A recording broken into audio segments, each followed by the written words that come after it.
Isang bahay sa Quezon City ang pinasok, hindi na magnanakaw kundi na isang truck. Mabuti na lamang, ligtas po ang lahat ng nakatira sa bahay. Darito ang report ni Oscar Oida.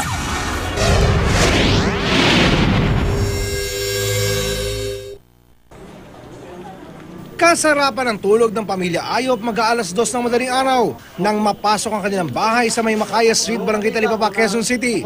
Pero hindi ng isang magnanakaw kundi ng truck na ito na puno ng mga kargang plastik. Nararamdaman po namin may ingay nga. Hindi po namin alam kung ano yung truck po na malaki. Bakit sabi ko sa asawa ko po, bakit ano yun ang ingay?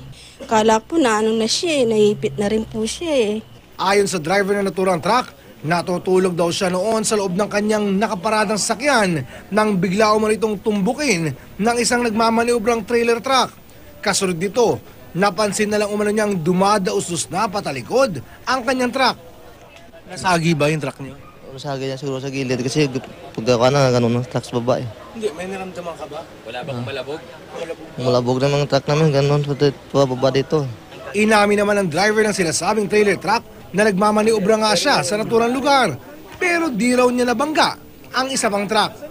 Malayo naman po yung ano yan, yung truck na yan sa gilid kasi may backlight ako .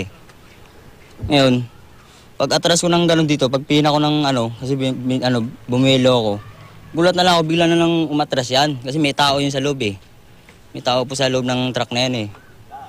Nagulat po ako, bigla na lang umatras pa pababa. Ngayon, nabol lang tayo nanti ko ng kasunla na, hindi na kinaya. Tuloy, nauwi ang lahat sa tila walang katapusang turuan. Pakiusap na lang ng may-ari ng natumbok na bahay. Sana raw, matapos agad ang investigasyon nang sa galing mapanagot sa lalong madaling panahon ang tunay na responsable. Yung na-damage, pababayaran po namin. Sa kung magkano ang dami ang guys. Lahat pa namin sa may-ari. Ito ng balita sa Quezon City. Oscar Oida reporting.